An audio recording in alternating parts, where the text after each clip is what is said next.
The Zambezi River is the fourth longest river in Africa. It's a giant of a river. It stretches more than 2,500 kilometres from Angola on the west side of the continent through Zambia, Zimbabwe, Malawi, Mozambique, out to the Indian Ocean coast. It's Africa kind of at its most remote and wild. It's plagued by the tsetse fly, so that's discouraged cattle herding and human settlement. And there are large game reserves for wild animals, and it's a beautiful part of the continent. We were living in a town called Maromeo with another family. We'd gone there to pioneer a YWAM team. The plan was to work with local believers to reach out into the unreached parts of the Zambezi Delta. So Maromeo was the last town of any size on the river. It was about 70 or 80 kilometres from the sea as the crow flies. There were no bridges near us. The closest bridge that crossed the river was far away to the west. So from us right down to the sea, really the only way to cross the river, the only way to travel on the river was by dugout canoe. Where we were, the river was about 1 to 2 kilometres wide. Quite fast flowing, lots of hippos and crocodiles. It's not a safe river by any means, but everybody uses the river. They use it as a form of transport. They're using it to fish, and people are travelling by dugout canoe as they have done for centuries. 150 years before we were there, David Livingstone was the first outsider who was the first known explorer of the river from its source all the way to the sea. And he had seen the river as God's highway into the interior of Africa for trade, for mission, for exploration. And here we were living in Maromeo years later. And our goal was to reach out into the unreached parts of the Zambezi Delta. So I think it was around 2001 we made our first exploratory trip into the Delta. We travelled with 5 other Mozambican friends, pastors, fishermen, people who knew the river well. We were travelling in one of their dugout canoes. It was an 8-metre long log carved out, about 60 centimetres wide, 50 centimetres deep. We all had paddles, we were paddling. We knew this was a long trip. We were going to be away for 10 days or so we'd packed all of our food, lots of water in clean jerry cans, our bags of things. We had a full boat. It was a hard trip. We knew we had ahead of us 3 days of paddling.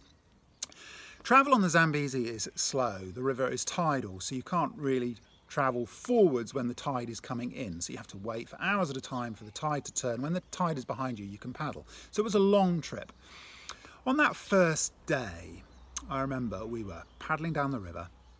We'd gone into one of the side branches because we were heading sort of southeast. We'd gone into one of the side branches of the main river. And we were paddling along, and at one point there was a stunningly beautiful rainbow that arched all the way right across the river. I'm admiring this beautiful rainbow, but then it was obviously a sign of rain. Then rain hit us. Absolutely driving, torrential rain. There was us, 6 or 7 guys, in this dugout canoe in the middle of the river, and it was lashing down. The rain was so hard, there was just a blur of grey, just the rain bouncing off the water. We were all absolutely drenched to the skin. We ran aground on a small sandbank that was beginning to get exposed as the tide dropped, and we were soaked to the skin.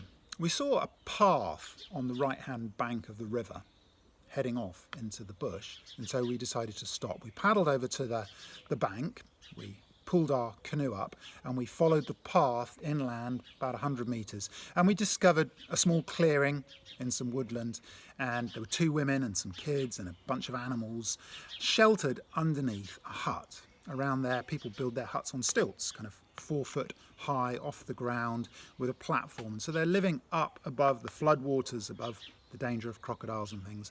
And these women were sheltering around a fire under this hut. We sheltered with them. We stayed around the warmth. By this point, it was towards the end of the day, so we asked if we could spend the night there.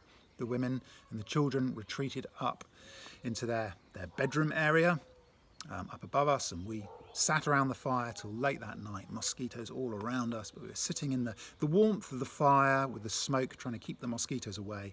Eventually we slept the night. We put mosquito nets up under this hut. We slept the night. I was cold, I was wet, it was a grey night, it was raining all night long, There was a damp in the air. I was nervous of the animals all around us, the night noises in this wild part of the continent. When I woke in the morning, I was the first awake. I got up quickly, I had my journal. I decided to go out and find a quiet spot to sit. I woke up, I was outside my mosquito net, and as I was walking around, I glimpsed up into the hut. I looked through the open doorway of the hut. The women who lived there basically had almost nothing. I could see inside the door. There was no door on the hut. This hut was maybe 4 meters by 5 meters in size in terms of floor area. It had maybe 20 sort of stilts, poles that went down into the ground. The floor of the hut was a mud floor on top of the bamboo canes, and then it was just a very simple bamboo structure with a thatched roof. There was virtually nothing inside the hut. There was a few sheets, bits of clothing that they were wrapped in to sleep. There was a saucepan, there was a wooden spoon, there was a machete. The chickens were up there roosting with the family. It was a stark picture of life in the Delta. And I recognised in that moment that I had in my rucksack, as I was travelling, far, far, far more possessions just for a 10-day trip than this family had in the world. It was a stark moment where I recognised the reality of life in the Delta. And I think naively in the past, when people had asked me what we were doing, I had said, well, we're moving to Marameo, we're going to learn Portuguese, we're going to learn Sena, and then maybe one day we'll move down into the Delta and we'll be part of a team in the Delta. And in my mind, I naively imagined myself living there. Now, I was already, to be honest, struggling with life in the town. We'd built our house, we had a thatched roof, we had a nice area inside the house with our books. And I was already struggling with the fact that when the rains came, the rain was soaking through our roof, my books were getting wet. And in that moment, sitting outside this hut with these women still asleep up in their shelter, I realised I don't think I could ever live like this. I could maybe camp like this for a few days, but what would I do with my books? I would need to build a roof. I would need something to protect my books. I mean, how could I live like this? And in that moment, I had a stark picture of realism.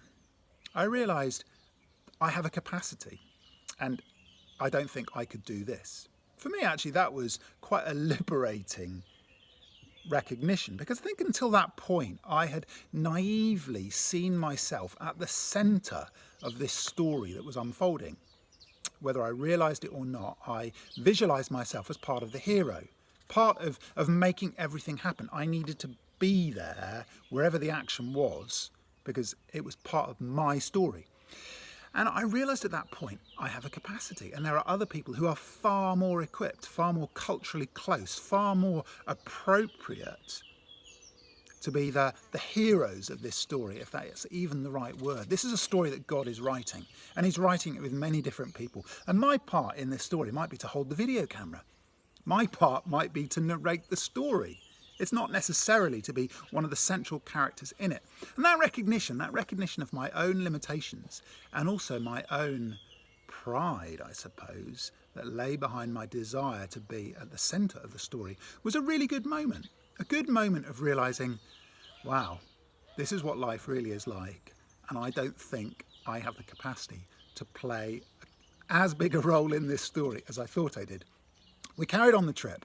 2 days later, we'd arrived at the coast after a long 3 days journey. We camped there for a couple of days, and then we hiked 4 hours inland to meet the paramount chief of this area, to greet him. We walked for 4 hours. An hour or two of that walk was walking through deep swamp. It was low-lying floodplains, and all the rain had created swamps that the water hadn't drained away. And these swamps were hard walking through. To keep my gear dry, I was carrying my rucksack on my head. That's exhausting to start with. I'm trying to balance this rucksack. I'm walking through water that at times was 3-4 foot deep. It was over my waist. My sandals by this point had snapped, so I was walking barefoot. I couldn't see through the water. It was black, it was sulphurous, it was gross, it was smelly. I was nervous of what was in the water. I didn't know. We were pushing our way through bamboo cane, through tall grass, walking for a long time through this difficult terrain. Occasionally we would come across ridges of higher land which stood out like islands out of the swamp. Those higher bits of land were covered in trees, and in almost each of these ridges there were people living. They'd chosen to live on the high ground, obviously, out of the swamps. And after walking for several hours, we came to one of these ridges of land, which was where the chief lived. We came out of the swamp, which was unpleasant enough in itself. But the moment we got onto the dry land of this ridge, we were suddenly swarmed with thousands of mosquitoes, more mosquitoes than I think I've ever seen in my life. Now, by this point, it was quite a hot day. But I put on all of my clothes. I put on long trousers, I put socks on, I put a waterproof jacket on, I put the hood on. I had this bit of my face showing just to try to keep the mosquitoes off my skin. And my waterproof was this kind of colour t-shirt, a yellow bright colour, but it was speckled in these mosquitoes. It was grim. And we sat there outside the chief's hut waiting for him to return from somewhere. And I remember we were all talking about the mosquitoes. And we were thinking, why on earth does he live here? Where we were camping on the coast, just 4 hours walk away, there was a pleasant coastal breeze. It kept the mosquitoes away. The land was drier. It was more drained. There were nice coconut palms. The beach was beautiful, pristine white sand. Why would the chief choose to live here? 4 hours walk inland through a swamp on a mosquito-filled ridge of land when he could live on the coast? We were all wondering that same question, and so actually that was one of the questions we asked the chief through a translator when he finally came back, and we were sitting with him, and his answer was quite remarkable. He said, "My father was the chief before me, and he's buried here. His father was the chief before him, and he's also buried here. I can't leave."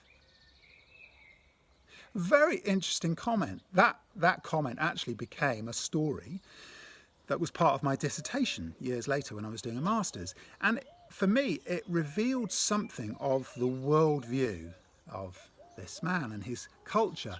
A worldview that saw the impact of the spirit world on physical life, the need to stay on the right side of the ancestral spirits, the powerlessness of life, the fact that in many ways you have to conserve the past because you don't know what the uncertain future holds.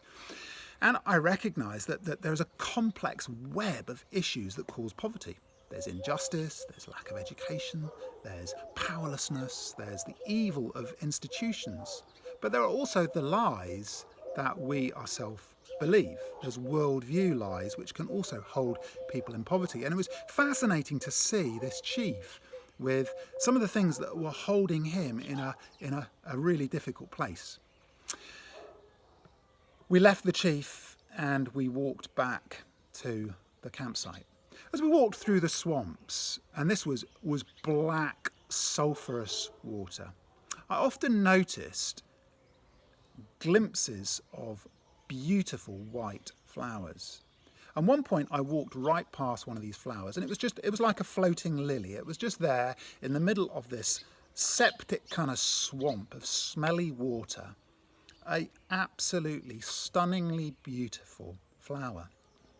It was remarkable actually, the contrast between the beauty, the fragrance, the elegance, the delicate, gorgeous flower and the black sulphurous water. Now, in my mind, as I was walking, I was thinking a lot about this contrast, and I was sure that somewhere in my past I'd read a poem about this, and I couldn't remember what it was. I'd done an English A-level, in English literature A-level, and I'd done poems, and I knew somewhere there was a poem, and I didn't know what it was. Now, interestingly, in my rucksack, I had my journal, I had a Bible, and I had Philip Yancey's book, What's So Amazing About Grace? And in the beautiful way of the way divinely inspired coincidence seems to happen, the next day I was reading in Yancey's book, and I came across a quote where he was quoting one of the 16th century metaphysical poets, George Herbert, and he quotes a couplet from one of the poems. Here in dust and dirt, oh, here the lilies of his love appear. Here In dust and dirt, oh here, the lilies of his love appear. Remarkable timing, and as I read those lines, it perfectly fitted these flowers in the middle of the swamp. And for me, that became another Ebenezer moment. I've remembered that quote actually forever. And since that point, I've had the wonderful privilege of crossing many, many countries in the African continent. I've met many people. I've written articles about people's lives. I've interviewed people. I've talked to people. I've heard their stories. And I've met amazing people in Mozambique, in Sudan, in Uganda, in Rwanda, in Ethiopia, in so many places who've been through unbelievably hard times, who've lived through suffering, who've seen some of the worst that life can throw at them. And they've come out of those seasons able to forgive, able to be reconciled, having found God's provision and strength and healing and the grace to forgive. And I've seen that those people, those stories are lilies appearing, the lilies of God's love appearing in the dust and the dirt and the grime of life. So some of the stories that I will love to continue to tell over these following days are stories of some of the lilies that I've met, some of the lilies of God's love. Light does overcome darkness. And when darkness is particularly dark, that's when light is even brighter.